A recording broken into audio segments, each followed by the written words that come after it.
প্রিয় কোরআন শিক্ষার্থী বন্ধুগণ, আজকে আমরা শিক্ষা করব নুনে কুতনি। নুনে কুতনি হচ্ছে তুলার মতো পাতলা। নুনে কুতনি হচ্ছে কি? তুলার মতো পাতলা। এই শব্দটার অর্থ নুনে কুতনি বর্ণনা পড়ব আমরা এখন।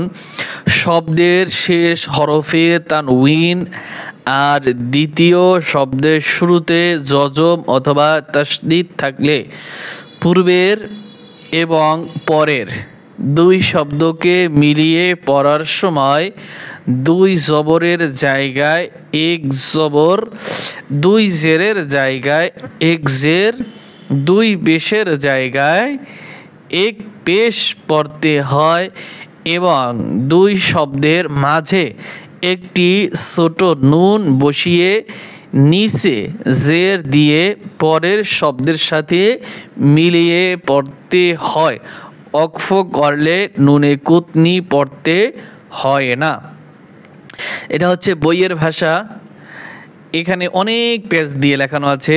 যখন আপনাদেরকে প্র্যাকটিক্যালে দেখাবো একদম সহজ। প্র্যাকটিক্যালে দেখবেন একদম সহজ, পানির মতো সহজ। আপনারা সকলেই পারবেন। ধৈর্য সহকারে দেখুন। এই যে ছোট্ট একটি নুন রয়েছে, এই যে এটার নাম কি? নুনে কুতনি। বেশি জায়গায় নাই, এই অল্প কয়েকটা জায়গায় আছে।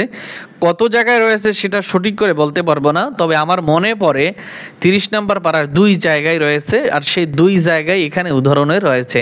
আপনারা যারা বেসিক, আপনার আসলে এখানে তো হাই লেভেলের কেউ নাই, আমার মনে হয় না হাই লেভেলের যারা আছে আমার এই ভিডিওগুলো দেখে, কারণ এগুলো তো একবারে বেসিক ধারণা দেওয়া, মানে যারা কোরআনুল কারীম পড়তে পারে না তাদের জন্য। তাই এখানে এই যে ছোট্ট একটি নুন রয়েছে, এই নুনটা কি বলে? কি নুনে কুতনি। এই ওয়াকফ করলে এই নুনে কুতনি পড়তে হয় না, ওয়াকফ না করলে পড়তে হয়। এতটুকু পড়েন। এই যে সূরা ইখলাসের ভিতরে একটা রয়েছে, আর একটা নুনে কুতনি রয়েছে সূরা হুমাজার ভিতরে। একটা রয়েছে সূরা ইখলাসের ভিতরে, আর একটা রয়েছে কোথায়? সূরা হুমাজার ভিতরে।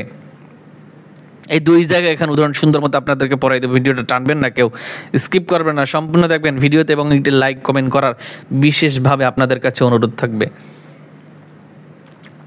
আউযু বিল্লাহি মিনাশ শাইতানির রাজিম। বিসমিল্লাহির রহমানির রহিম। কুল হুয়াল্লাহু আহাদ আহাদ আল্লাহুস সামাদ আল্লাহুস সামাদ। সবাই কিন্তু এভাবেই পড়ে। এখন এই যে এই একটা আয়াত আর এই একটা আয়াত, 2টা আয়াত যদি আমরা একসাথে মিলিয়ে পড়তে চাই, সেক্ষেত্রে এইখানে একটি নুন আছে, এখানে একটি নুন আছে। এই নুনে এই লামকে ধরে পড়বেন। এই উপরে যে এই যে বিশাল একটি রচনা আছে, এই রচনা আপনার মুখস্থ না করলেও হবে, শুধু এতটুকু মুখস্থ রাখেন। এই 2টা আয়াত যখন আপনি মিলিয়ে পড়তে যাবেন, তখন এই মাঝখানে একটি নুন দিয়ে পড়তে হবে, আর নুনের সাথে একটি জের থাকবে। কিভাবে পড়বেন? কুল হুয়াল্লাহু আহাদু নিল্লাহুস সামাদ। কুল হুয়াল্লাহু আহাদ আল্লাহুস সামাদ।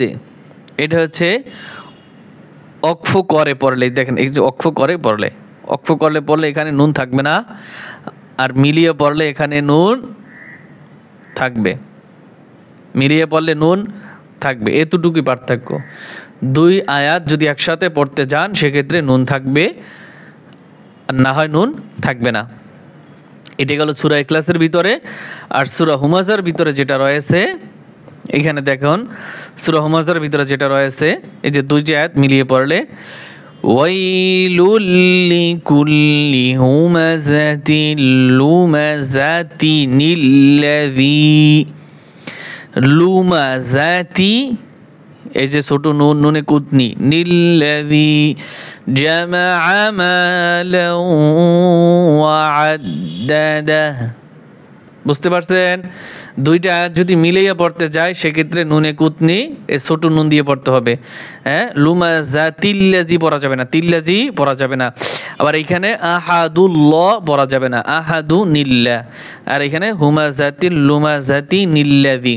বুঝতে পারছেন আপনারা সকলেই, আমি আশা করি বুঝতে পারছেন। তারপরে যদি কারো বুঝতে সমস্যা হয় কমেন্ট করে জানাবেন। এটি ছিল নুনে কুতনির নিয়ম। উপরের রচনা কারো মুখস্থ করার দরকার নাই, আমি আপনাদেরকে সহজে বুঝিয়ে দিয়েছি। আলহামদুলিল্লাহ, আল্লাহ তাআলা আমাদের সকলকে পবিত্র কোরআনুল কারীম সহিহ শুদ্ধ করে পড়ার তৌফিক দান করুন, আমিন।